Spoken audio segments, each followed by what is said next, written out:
Rapaziada, o Flamengo tá acelerando forte para fechar logo a renovação do goleiro Agustín Rossi. O cara virou unanimidade debaixo das traves, hoje ninguém discute a titularidade dele. As informações de bastidor indicam que as conversas estão andando num ritmo bem positivo. O contrato atual vai até 2027, mas a ideia é esticar esse vínculo até o finzinho de 2028, dando aquela segurança pro clube e pro jogador. E não é só assinar e pronto, vem upgrade pesado no salário. A projeção é que o Rossi passe a bater a casa de R$ 950 mil por mês. É grana forte. Se cravar esse número, o argentino praticamente vira o goleiro mais bem pago do Brasil, ultrapassando Léo Jardim, do Vasco, que gira ali perto dos 530 mil e já tem olheiro europeu de olho. Ou seja, o Flamengo tá se mexendo para segurar o cara no auge, sem dar brecha para investida de fora. Agora, enquanto um sobe a régua, pode rolar saída na posição. Fiquem ligados no nome do Matheus Cunha.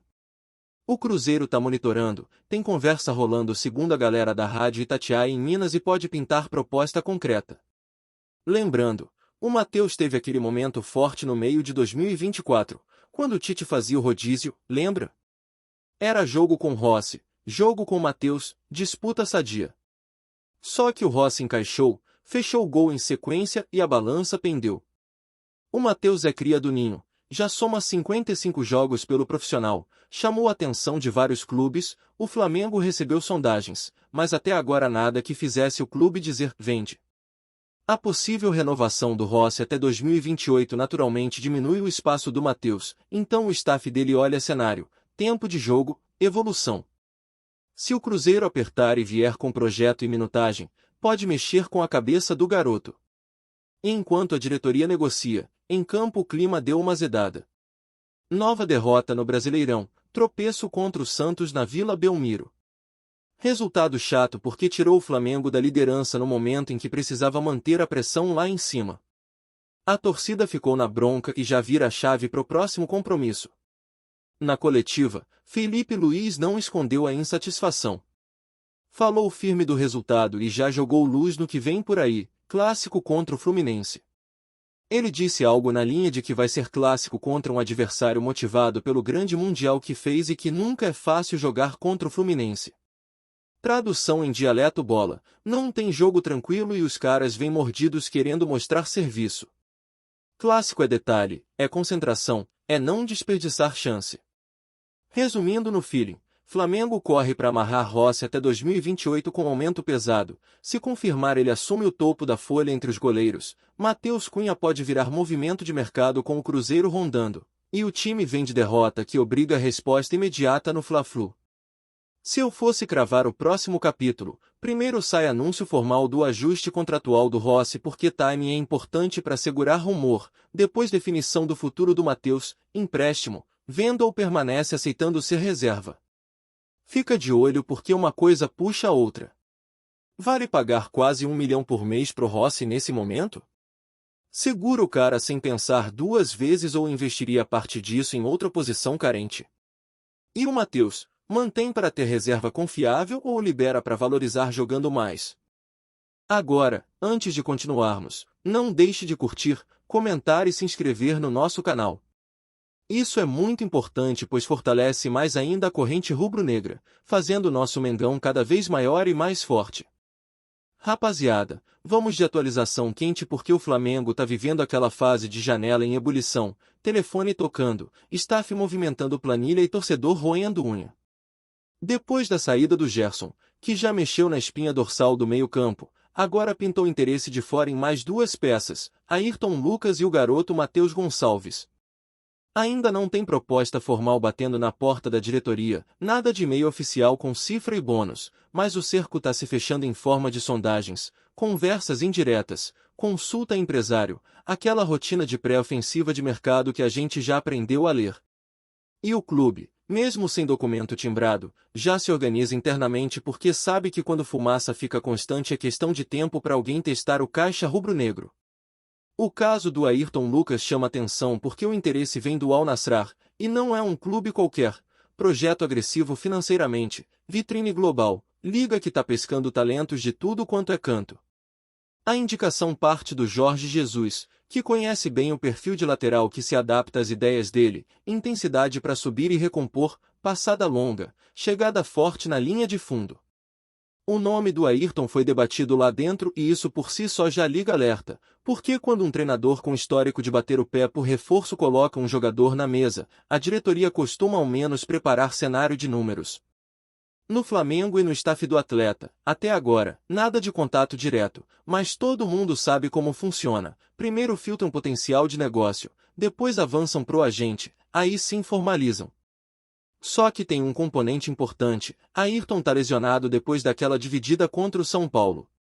Lesão corto-contusa na perna esquerda, algo que não é para meses, mas o suficiente para tirá-lo do jogo contra o Santos e deixá-lo em fase de recuperação monitorada. Projeção médica, retorno em 2 a 3 semanas, se não houver intercorrência. Isso pesa de dois lados.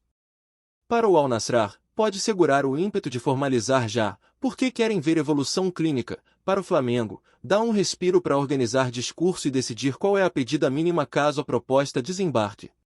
E também impede que o jogador use a sequência imediata para valorizar ainda mais estatística de minutagem ou participação ofensiva.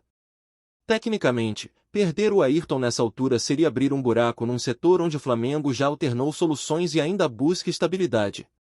Ele oferece amplitude, aceleração na transição curta e leitura de quando infiltrar por dentro para liberar corredor ao ponta. Sem ele, o plano de jogo teria de recalibrar, ou aposta num lateral mais conservador e libera o extremo para largura, ou improvisa dinâmica com zagueiro abrindo e volante caindo na base da jogada. Tudo isso aumenta o peso estratégico de segurar o atleta ao menos até o fim da temporada. Do outro lado do radar, Matheus Gonçalves, joia que tá naquela fase sensível entre estourar de vez no profissional ou virar ativo a ser negociado para gerar caixa. O Olympiacos monitora via departamento de scout. Não é paixão de uma semana, é acompanhamento de evolução, minutos, tomada de decisão em jogos de base e recortes no profissional. O detalhe saboroso de bastidor é que ele quase foi parar no Cruzeiro dias atrás, clubes alinhados, moldura do negócio encaminhada, e o Flamengo recuou na curva final. Esse recuo não foi gratuito, entenderam que mantê-lo agora pode render retorno técnico caso ganhe espaço num bloco de jogos ou, numa perspectiva pragmática, elevar preço numa venda internacional mais adiante. Matheus, 100 minutos consistentes com Felipe Luiz no comando, vinha atuando no sub-20 e chegou a ser relacionado pro duelo contra o Santos, mas ficou no banco. Isso ilustra o estágio de transição, já não é só base, mas ainda não virou peça rotativa firme. Para o jogador, a decisão de permanecer pode ser combustível ou frustração, dependendo de quão rápido pintam chances. Para o Flamengo, é administrar a ansiedade do atleta, mostrar plano de desenvolvimento e, ao mesmo tempo, não bloquear eventual venda vantajosa. E não para por aí. A pauta de possíveis saídas é mais larga, Wesley negociando com a Roma, Michael recebendo investida do Al-Ula, Everton Cebolinha listado entre nomes que podem ser colocados no mercado, Wallace observado, Pedro sempre atraindo olhares europeus. Isso cria efeito dominó de gestão, cada saída mexe em hierarquia de vestiário, folha salarial, planejamento de reposição, margem para investir em setores carentes e dosar minutos para não estourar fisicamente quem fica. A diretoria adota discurso prudente, estamos atentos, queremos manter a base. Prudência não elimina a realidade, janela aberta significa imprevisibilidade. Sem proposta oficial por Ayrton ou Matheus, ninguém puxa gatilho de renovação emergencial ou aumento preventivo de salário, mas já estabelecem parâmetros internos, valor mínimo, bônus por metas, cláusulas de performance, time ideal. Não vender perto de decisão importante, por exemplo. O torcedor pergunta, vale segurar todo mundo a qualquer custo ou monetizar agora para equilibrar caixa e abrir espaço para reforços pontuais? A resposta passa por duas perguntas internas. Primeiro, quem é substituível com soluções internas de curto prazo sem queda brusca? Segundo, qual ativo atingiu curva de valorização onde o risco de queda, por lesão, perda de espaço, oscilação, supera a projeção de subida? Ayrton, vindo de boa sequência antes da lesão, ainda poderia valorizar em competição continental. Matheus, se ganhar minutos e mostrar impacto entrando no segundo tempo de jogos grandes, pode dobrar a expectativa de preço em poucos meses. Por isso o freio agora pode ser aposta inteligente.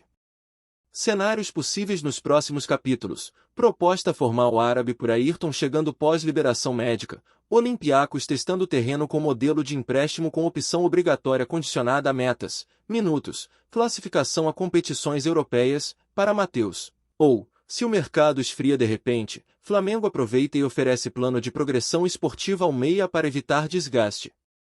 Tudo rodando contra o relógio da janela e da necessidade de manter elenco mentalmente focado depois da perda recente de liderança no campeonato.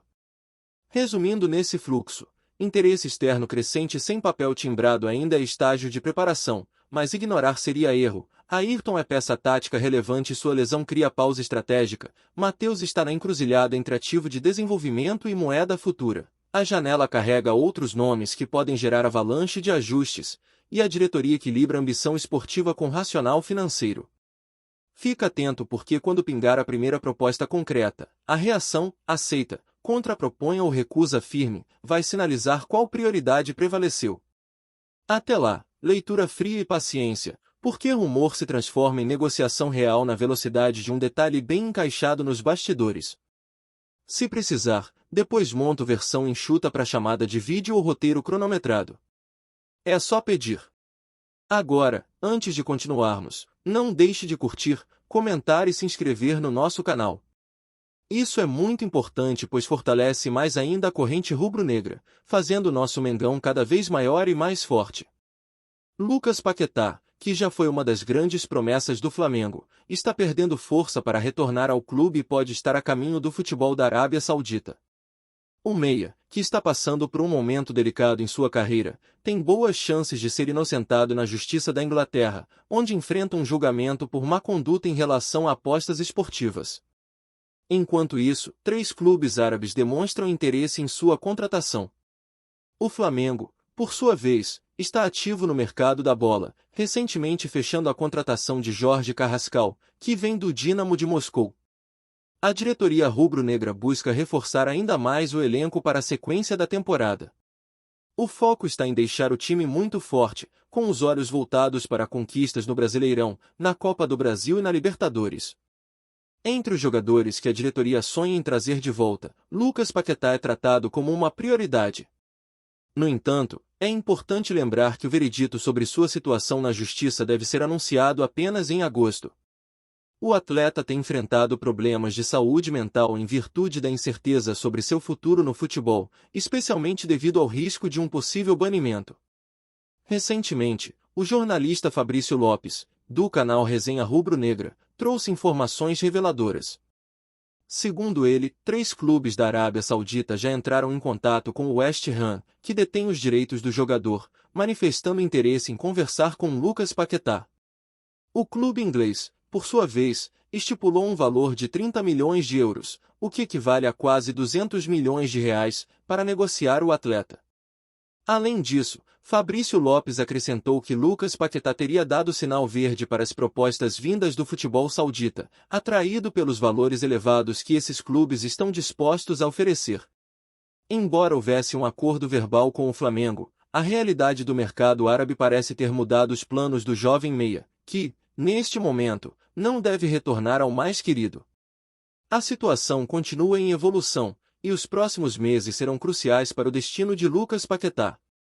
Essas foram as notícias de hoje. Não deixe de curtir, comentar e se inscrever no nosso canal. Isso é muito importante pois fortalece a corrente rubro-negra fazendo nosso Mengão cada vez maior e mais forte. Um forte